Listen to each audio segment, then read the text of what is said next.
Gas দাদু পর্ব ২। বিকেল বেলা আমরা সমস্ত ভাই বোনেরা লো দাদু ওরফে শম্ভুনাথ সিংহ এর উঠোনে ফুটবল খেলছি। লো দাদু মানে গ্যাস দাদু বারান্দায় বিছানায় বসে হুকো টানছে। বল খেলতে খেলতে এমন একটা শট মেরেছে যে লদাদুর টাকে গিয়ে লেগেছে। দাদু খ্যাক খ্যাক করে হেসে বলল, আরে এই পুটকে রাবারের বল নিয়ে তোদের এত কেরামতি। আমাদের সময় বল ছিল গন্ডারের চামড়ার। আমরা সকলে ওর মুখ চাওয়াচাই করছি।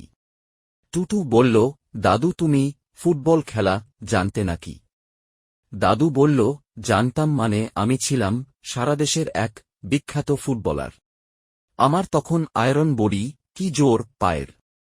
শোন তাহলে আমরা সকলে গোল হয়ে লো দাদুর খাটিয়ার চারপাশে বসে পড়লাম। গ্যাস দাদু বলল, তখন ব্রিটিশ শাসন চলছে। সেবার ব্রিটিশ শাসকদের সাথে খেলা পড়েছে ভারতের। ব্রিটিশদের ফুটবল দলের নেতৃত্ব দিচ্ছেন লন্ডনের কুক সাহেব। খেলা হচ্ছিল পুরুলিয়ার ভিক্টোরিয়া গ্রাউন্ডে। গ্যালারি কানায় কানায় পূর্ণ। কিন্তু অঘটন ঘটে গেল। ভারতীয় ফুটবল দল ব্রিটিশদের দলকে হাফ টাইমের আগে 10-10টা গোল ভরে দিল। আর যায় কোথায়? কুক সাহেবের তো মাথা খারাপ হওয়ার জোগাড়। যে দেশকে তারা শাসন করছে সেই দেশের কাছেই হার। এর মতো লজ্জা আর কি আছে? কুক সাহেব বলল, এই অপমান থেকে আমাকে বাঁচাও, না হলে দেশে মুখ দেখাতে পারব না।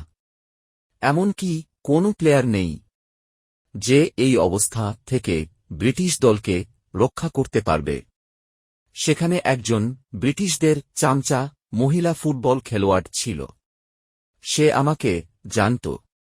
সে সাহেবকে বলল, এই অবস্থায় একজনই রক্ষা করতে পারে।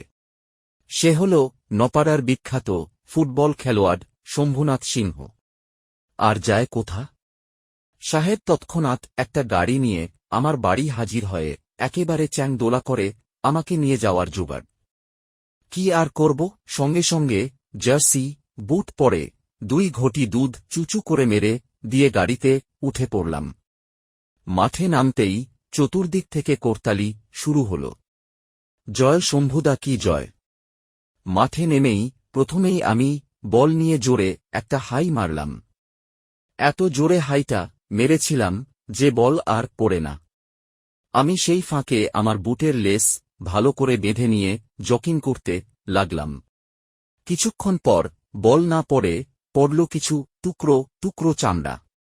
সঙ্গে সঙ্গে জনতার করতালিতে ফেটে পড়ল গ্যালারি।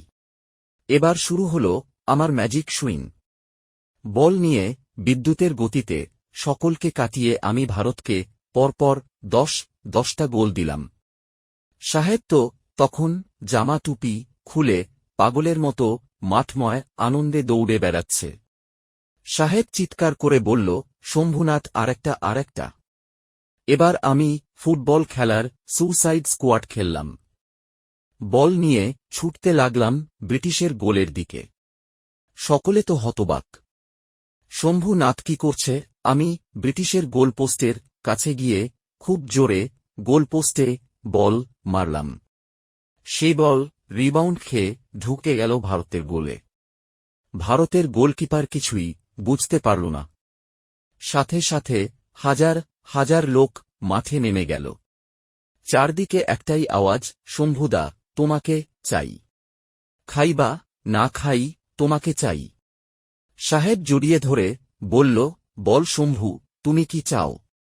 তুমি যদি চাও আমি তোমাকে লন্ডনের কিং করিয়া দেবে। আমি বললাম, না সাহেব, আমার দেশ ছেড়ে আমি যাব না। যদি তোমার ভালো লেগেছে তাহলে তোমার হাতের ওই সোনার ঘড়িটা আমাকে দাও। ওই সোনার ঘড়িটা কুক সাহেবকে তার ম্যাম দিয়েছিল। বলেছিল, এই ঘড়ি তুমি কোনদিন কাকেও দেবে না।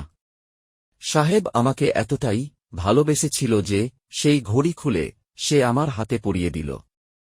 সাহেব বলল, চলো তোমাকে গাড়ি করে তোমার গ্রামে নামিয়ে দিয়ে আসি। আমি বললাম, না না, এই তো 25 কিলোমিটার পথ। আমি জগিং করতে করতে পৌঁছে যাব। দাদুর এই রোমহর্ষক কথা শুনে আমরা হতবাক। টাপু জিজ্ঞাসা করল, ও দাদু, সেই সোনার ঘড়িটা কোথায়? দাদু বলল, সেই সোনার ঘড়িরও একটা ইতিহাস আছে, পরের দিন বলব। আজ যাও, সন্ধে হয়ে গেছে।